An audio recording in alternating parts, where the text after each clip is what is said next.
माँ ने बस इतना ही तो मांगा था, एक माँ की रुला देने वाली कहानी। किसी गांव में एक औरत अपने 5 साल के छोटे से बच्चे के साथ रहती थी। कुछ महीने पहले ही उसके पति का देहांत हो गया था। उस औरत ने दूसरों के घरों में काम करके, उनके बर्तन मांजकर, कपड़े धोकर अपने बेटे को लिखाया पढ़ाया। समय बीतता गया। अब उसका बेटा जवान हो गया और उसे अच्छी नौकरी भी मिल गई। उसकी शादी भी हो गई और उसका एक प्यारा सा बेटा भी था। वह औरत अब बूढ़ी हो चुकी थी।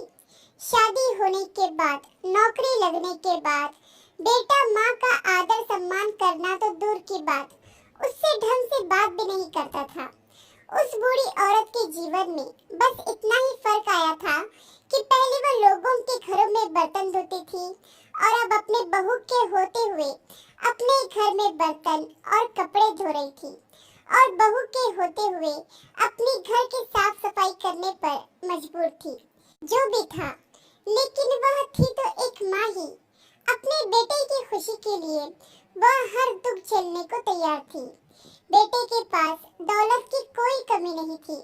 मालिक की दी हुई हर चीज थी उसके पास, लेकिन माँ को उसने अपने घर के अलग कमरे में छोड़ रखा था। एक टूटा फूटा सा कमरा, जहाँ मौसम को बर्दाश्त करने का कोई इंतजाम नहीं था। और बेटा कई कई दिनों बाद उस कमरे में जाता भी तो सिर्फ इसलिए कि वो माँ को ताने मार सके कि उसने बचपन में उसके लिए कुछ नहीं किया और उसे वह खुशी नहीं दे पाई जो दूसरे बच्चों को मिली। जबकि उसकी माँ ने जितना हो सके उतना उसे हमेशा खुश रखने की कोशिश की, उसकी हर ख्वाहिश को पूरी करने की कोशिश की।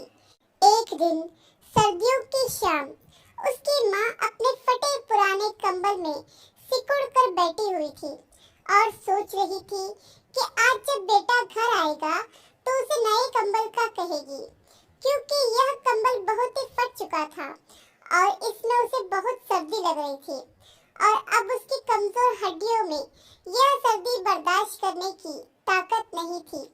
उसे इस बात का यकीन था कि उसका बेटा बड़े ही प्यार से उसकी इस छोटी सी फरमाइश को जरूर पूरा करेगा। रात को जब बेटा घर आया तो माँ ने उसे नए कंबल का कहा तो बेटा गुस्से से बोला, माँ अभी अभी काम से आया हूँ और आते ही तुम अपनी फरमाइश लेकर आ गई।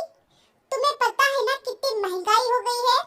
अभी तुम्हारे पोते को स्कूल में दाखिल करना है, उसका यूनिफॉर्म, किताबें लेनी है, गाड़ी की किस्त भरनी है, मैंने भी अपने लिए नई जैकेट लेनी है, तुम्हारी बहू के लिए नई शॉल लेनी है। तुम तो सारा दिन घर में पड़ी रहती हो, तुम्हें नए कंबल की क्या जरूरत है? हमें तो बाहर जाना होता है। तुम किसी तरह से यह सर्दी के दिन निकालो। अगले साल सर्दियों के पहले पहले तुम्हारे कंबल का कुछ न कुछ इंतजाम कर दूंगा। बूढ़ी माँ खून के घूंट पीकर चुपचाप अपने टूटे फूटे कमरे में आ गई और उस फटे पुराने कंबल को ओढ़कर टूटी हुई चारपाई पर सिकुड़ कर लेट गई। सुबह जब बेटे की आँख खुली तो पता चला कि पिछली रात को ही माँ की मृत्यु हो गई है। बेटे ने अपने तमाम सगे रिश्तेदारों को माँ की अंतिम यात्रा पर बुलाया और मेहमानों की खातिरदारी पर लाखों रुपए खर्च किए। जो भी शव यात्रा में आया वो यही कहता कि ऐसा बेटा हर किसी को मिले, मालिक ऐसा बेटा सबको दे। मरने के बाद भी अपनी माँ से कितना प्यार करता है। लेकिन उन्हें क्या पता कि दुनिया वालों को दिखाने के लिए जो बेटा अपनी मरी हुई माँ की शव यात्रा पर लाखों रुपए लुटा रहा है, पिछली रात को चंद रुपयों के कंबल ना होने की वजह से ही वही माँ सर्दी में सिसक सिसक कर मर गई।